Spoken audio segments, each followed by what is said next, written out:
হাসিনুর, প্রথম ম্যাচটা তো আমরা দেখেছি আসলে মরক্কোর সঙ্গে যে প্ল্যান নিয়ে নেমেছিলেন। একাদশ শুরুর এই হাইতি ম্যাচে আসলে কি পরিকল্পনা থাকতে পারে? আনচেলত্তি এখানে কোনো পরিবর্তন আনতে পারেন কিনা?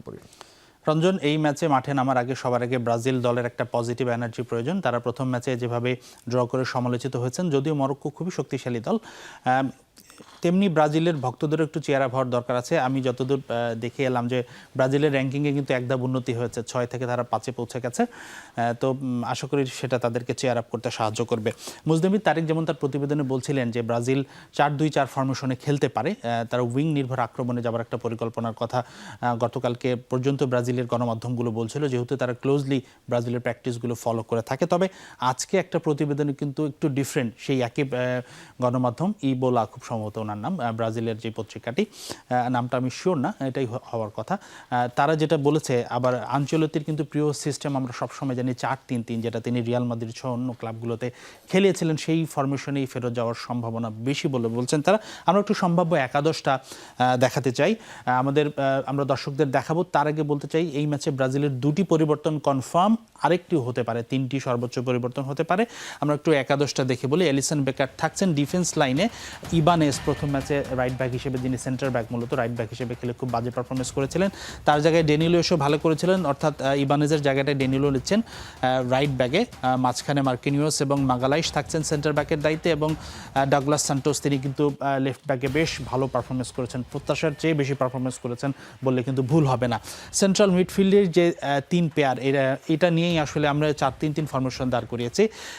গিমারেশ এবং ক্যাসিমিরোর জায়গাটা মোটামুটি ঠিকই ছিল, যদিও আমরা গতকালকে পর্যন্ত শুনছিলাম যে ক্যাসিমিরোকে নিয়ে ভাবছে, কিন্তু না, ক্যাসিমিরো থাকছেন এটা নিশ্চিত। এবং পাকেতার জায়গাটা নিয়ে একটা প্রশ্ন, যে পাকেতাকে পরিবর্তন করার, তার জায়গায় লুইস এনরিকের কথা বলা হচ্ছিল যে লুইস এনরিকে তার জায়গায় খেলানো হতে পারে, কিন্তু লুইস এনরিকে সাবস্টিটিউট নেমে তিনিও যে খুব ভালো পারফরমেন্স করেছেন মরক্কো ম্যাচে, সেটাও বলার সুযোগ নেই।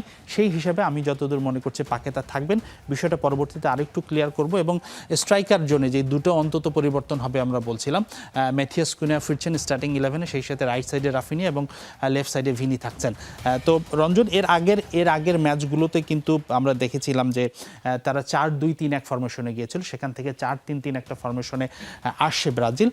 আমরা আরেকটি তথ্য একটু দর্শকদের দেখাতে চাই, যেটাতে আমি একাদশ সম্বন্ধে আরেকটু ধারণা দিতে পারবো। এটা কোচ কার্লো আনচেলত্তির একটা বক্তব্য, তিনি ব্রাজিলের একটা গণমাধ্যমে ইন্টারভিউ দিয়েছেন, সাক্ষাৎকার দিয়েছেন।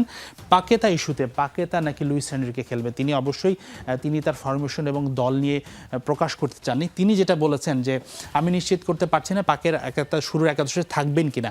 তিনি এটা বলেছেন যে পাকেতা এমন একজন ফুটবলার যে খেলার নিয়ন্ত্রণ করতে পারে, এটা খুবই সত্যি কথা। ব্রাজিল দলে একটা ফুটবলের ভাষায় কথা আছে বলার, যারা যেই খেলোয়াড় আসলে বল পায়ে নিয়ে পাস করে দেয় না, সে একটু বলটা সামনে এগিয়ে নিয়ে যেতে পারে, ক্যারি ফরওয়ার্ড করতে পারে, প্রেস রেজিস্ট্যান্ট, তাকে যখন ট্যাকেল করা হয় তিনি সেটা ধরে রাখতে পারেন। এবং সেই সাথে সেটাও বলেছেন যে প্রথমার্ধে মরক্কোর বিপক্ষে ম্যাচে অনেকেই খারাপ করেছিলেন, তার মধ্যে পাকেতাও একজন, অর্থাৎ তার কথাগুলো পাকেতার পক্ষে পজিটিভ আমার কাছে মনে হয়েছে। এবং সেই হিসেবে আমার ধারণা পাকেতা থাকছেন অন্তত শুরুর একাদশে। খারাপ করলে হয়তো সাবস্টিটিউট করে ফেলা হতে পারে, কিন্তু আমার কাছে মনে হচ্ছে যে আমরা যে 11টা দেখিয়েছি 4-3-3 সিস্টেমে, এবং একাদশটা এরকমই হওয়ার সম্ভাবনা খুব বেশি।